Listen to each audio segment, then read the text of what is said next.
Bom, o intuito da pesquisa é avaliar quais fatores são preponderantes na demanda hídrica urbana. Para isso, foram feitas análises espacial e temporal para avaliar como essas variáveis influenciam na demanda hídrica, né? E foi feito um estudo de caso aqui para Campo Grande. A análise espacial, ela se concentrou no rendimento nominal médio mensal dos bairros aqui da capital e o consumo de água per capita médio dos bairros aqui da capital. O intuito era avaliar o grau de autocorrelação espacial de cada bairro aqui da capital com os seus vizinhos, no que tange seu comportamento com essas duas variáveis que foram analisadas, né, de renda e consumo.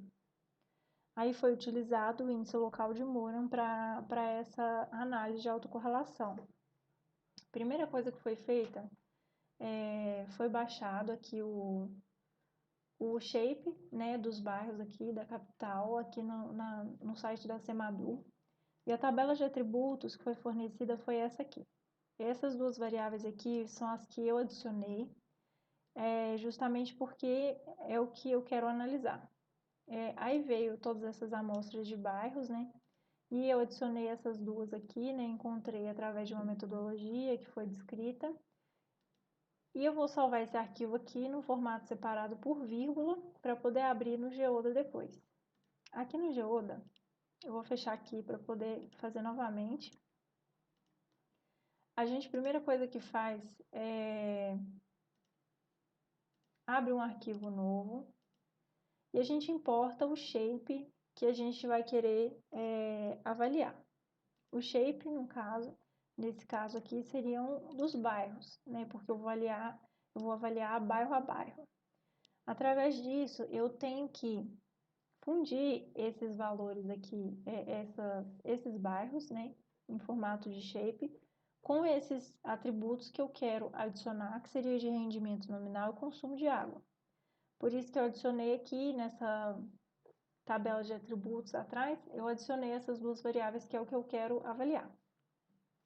Para fundir essas características nesse shape, eu venho em Table, Merge, e aí eu importo aqui, esse formato separado por vírgula, que eu nomeei aqui como atributos. E aí vem essa planilha aqui toda do Excel que eu acabei de salvar. Eu quero avaliar os valores de bairro por bairro. E eu quero incluir aqui todas essas variáveis que estão nessa tabela de atributos, né? Eu vou avaliar só duas delas, mas eu vou mesclar tudo. Eu vou fundir tudo. A gente clica em OK e pode fechar. A partir disso, para eu poder avaliar a autocorrelação de cada um desses bairros com os seus bairros vizinhos, no que tange o comportamento dessas duas variáveis que eu vou avaliar, eu tenho que definir para o programa qual que é o critério de vizinhança, né? O que vai definir que o bairro é vizinho do outro, né? Isso seria a matriz de vizinhança. Então, a gente tem que definir aqui em Tools, nessa opção aqui, a gente tem que criar essa definição. Eu venho aqui, são duas formas, né? O critério de contiguidade e o critério de distância. Né? Nesse critério de distância, os vizinhos vão ser definidos conforme a distância, né, do centroide de cada um desses polígonos de bairro até os outros. Né? Então, eu vou definir uma distância X e dentro dessa distância, todos os bairros que possuem centroide vão ser vizinhos. Já nesse critério de contiguidade, seria a adjacência entre esses polígonos de bairro, né? Os bairros que estão literalmente colados um ao outro, né? E são duas formas. Esse queen, que seria uma alusão ali ao jogo de xadrez, né? No qual a rainha ela pode se movimentar em todas as direções, então seriam os bairros adjacentes em todas as direções. E essa ordem aqui seria, por exemplo, o ordem 1 seria os que são imediatamente adjacentes. né, aquele bairro. E essa segunda opção aqui seria os que são adjacentes, mas em formato de cruz, os que ficam acima, abaixo e nas laterais desse bairro. Eu defini o Queen de ordem 1 e a gente tem que salvar esse arquivo. E aí pode fechar. Aqui ele já fornece alguns resultados, mas não é o intuito ainda. E feito isso, a gente pode vir aqui em Space para poder já criar esse índice. Tem vários índices aqui, né? Existe o índice de Moran global, que ele vai avaliar de forma global da área de estudo a autocorrelação das amostras. E o índice de Moran local, ele vai avaliar cada um desses bairros, a autocorrelação que ele tem com a sua vizinhança. E eu vou avaliar também esse bivariado, né? Porque eu quero justamente avaliar com relação a duas variáveis, que é o consumo de água e o rendimento. Então, eu vou fazer esse índice de Moran local bivariado. Eu vou definir na variável x a variável independente, que é o rendimento médio, e na variável y o consumo de água, que ele vem com esse nome diferente. Eu vou fazer vou abrir os três produtos, e os três produtos vão fornecer diferentes resultados dessa análise, né? O primeiro produto é esse diagrama de espalhamento de Moran, que ele fornece, além do índice de Moran, né, que foi encontrado aqui 0,36, 0,37, né,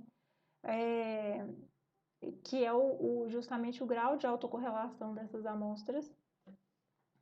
E aqui eles indicam também no eixo X o rendimento e no eixo Y o consumo, e estão com esses valores diferentes porque eles estão padronizados, né, através do score Z, ele converte os valores para que eles possam ser comparados, né, uns com os outros, através dessa padronização.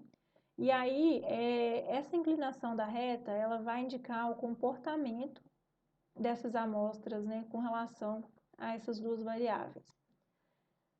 A inclinação dessa reta vai ser justamente o índice de Moran, né? E os quadrantes que vão estar aqui, esses que abrangem essa reta, ou seja, o quadrante superior direito e o inferior esquerdo, as amostras que vão estar dentro desse quadrante indicam que existe uma autocorrelação espacial positiva, ou seja, são bairros que possuem vizinhos com comportamentos semelhantes. Né? E aí, os bairros que estão nos demais quadrantes, né, que seria o superior esquerdo e o inferior direito, indicam que os vizinhos não possuem comportamentos semelhantes, ou seja, a autocorrelação espacial não é significante. Mas pode também indicar, por exemplo, comportamento com relação a esses dois indicadores analisados. No inferior direito, indicam bairros que possuem alto rendimento e baixo consumo de água, e no superior esquerdo indicam bairros que possuem baixo rendimento e alto consumo de água. Aí esses valores eles são impressos, né, através dessa coloração aqui no cluster map.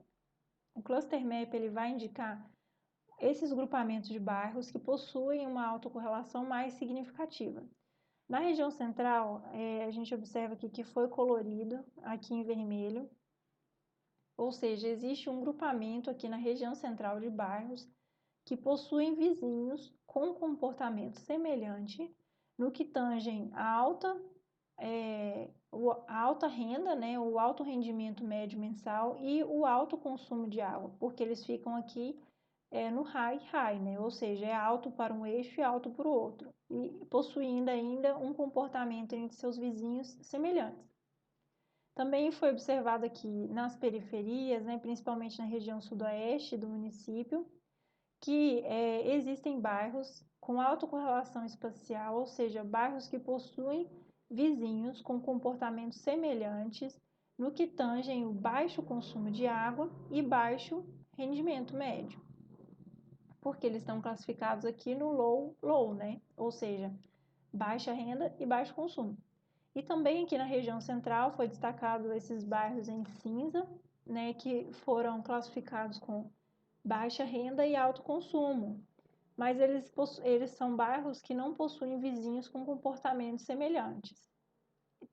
evidente aqui, porque os vizinhos dele já são bairros que foram classificados como não significantes, né? Porque aqui já também é uma área de transição entre o alto consumo e o baixo consumo de água. Mesmo assim, a gente pode inferir que na região central existe um grupamento de bairros com um alto consumo de água, né?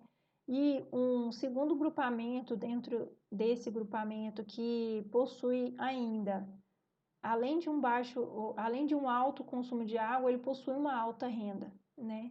E possuiu uma autocorrelação significativa. E também existe na periferia bairros que possuem autocorrelação significativa. A significância estatística dessa autocorrelação ela é impressa nesse mapa de significance map.